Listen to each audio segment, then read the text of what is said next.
Може ли да се представите? Здравейте, аз се казвам Цветомир Цонев и съм един от организаторите на конкурса "Билките оживяват чрез децата". И в момента правим шапка, която ще бъде поставена в 11 видеа, които ще бъдат споделени в нашата Facebook страничка в помощ на вас. Аз казвам Дорохета Тракисткица, пратни ми е. Здравейте и от мен, аз съм Галена Върбева, автор на приказката "Баба Мравка и лечебните билки" и съм преподавател от град Шумен. Кои правила трябва да следват и къде могат да ги изтеглят детските градини?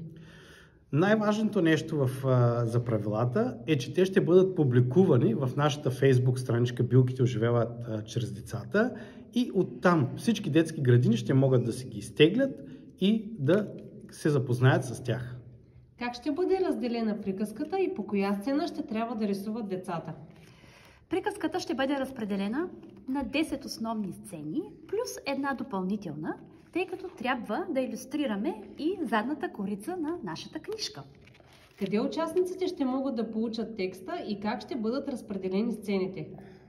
Участниците, които искат да участват, ще видят тези сцени в нашата Facebook страничка. Ние ще направим прочит на приказката в отделни видеа. Как могат детските градини да бъдат полезни за този проект?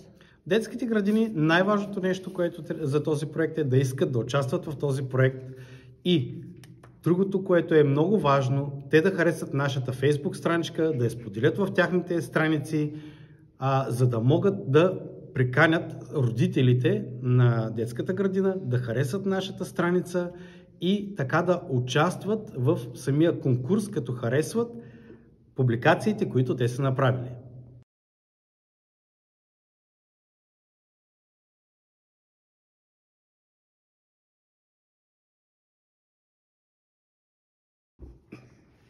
Това е прочит на първата сцена и сега да видим с моя помощник на кои области ще се падне тази сцена.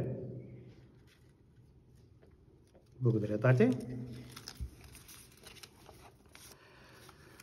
Плевен, Ловеч, Габрово област. Ето. И сега да те помоля да прочетеш. Първа сцена.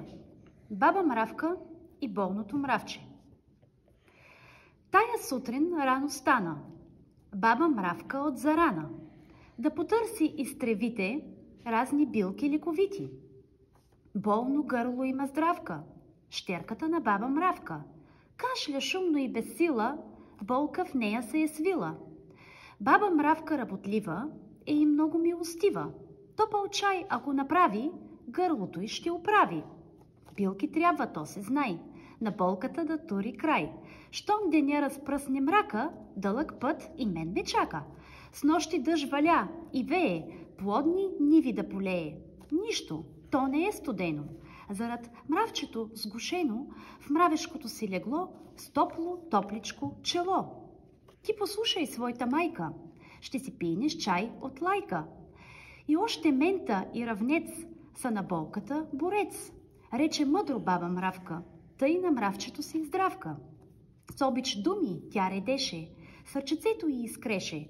Тръгна бързо към гората, мравката деца добрата.